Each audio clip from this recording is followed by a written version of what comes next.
So apologies, I wanted to get to this a lot sooner, but I do have to work for a living. Please like and subscribe. I can make some money from YouTube and devote more time to the videos. That's shilling out of the way.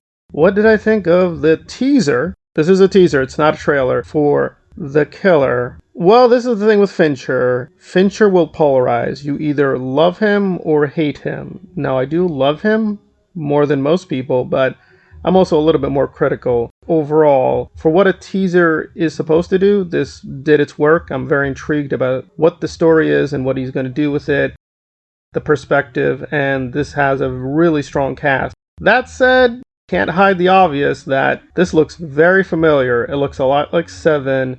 It looks a lot like the dragon lady, the girl with the one I did not like from Fincher. So it has a very gothic feel, but very techno feel. We're going back into this murky neo-noir atmosphere, and that's where he's good at. And I do like most of his films. I appreciate what he did with The Game. But then we have his other films, which I do not like Fight Club or Dragon Lady, Tattooed, the Tattoo Lady. And that I feel he was being a little self-indulgent. They're still good films, but they feel to me weak films.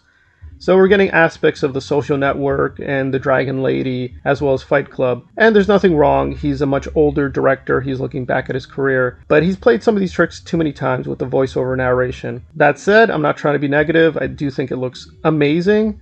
It's not at the level of Seven. Visually, Seven is one of the most beautiful things you'll ever see. So that thing is just so beautiful. We're not quite there yet, but it still looked fairly good.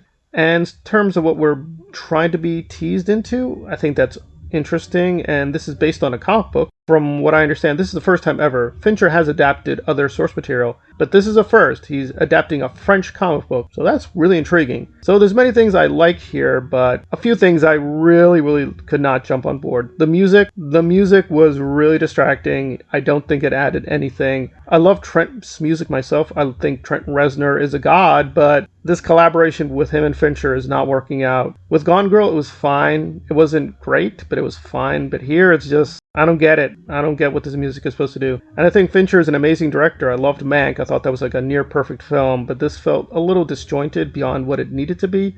I understand you don't want to give away everything, but it just felt a little bit too disjointed for what it is. So, given the teaser a very high score, I am saying let's look out for the trailer. Let's support the film. Let's see it in theaters if we can, but I'm a little nervous where he's going with this. But as always, Fincher is there to upset us, so hopefully he'll upset me in a good way and not bad way.